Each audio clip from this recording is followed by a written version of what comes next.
నమస్తే welcome to ఏపీటీఆర్ Telugu news. మధ్యాహ్న భోజన పథకంలో మెను అమలు సక్రమంగా ఉండాలని, మెను ప్రకారమే భోజనం పెట్టాలని జిల్లా కలెక్టర్ ఏఎస్ దినేష్ కుమార్ ఆదేశించారు. బుధవారం పాడేరు మండలం అల్లివరం మండల ప్రాథమిక పాఠశాలలు ఆయన ఆకస్మికంగా తనిఖీ చేశారు. ఈ సందర్భంగా విద్యార్థులతో కొంత సమయం గడిపి వారిలో ఉత్సాహాన్ని రేకెత్తించారు. ప్రతి ఒక్క విద్యార్థిని భుజం తట్టి బాగా చదవాలని ప్రోత్సహించారు.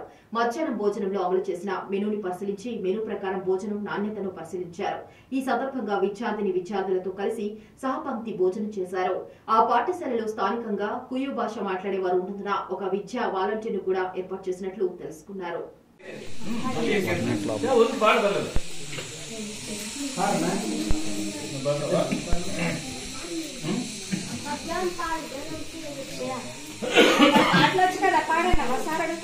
ఎవరు పడతారు?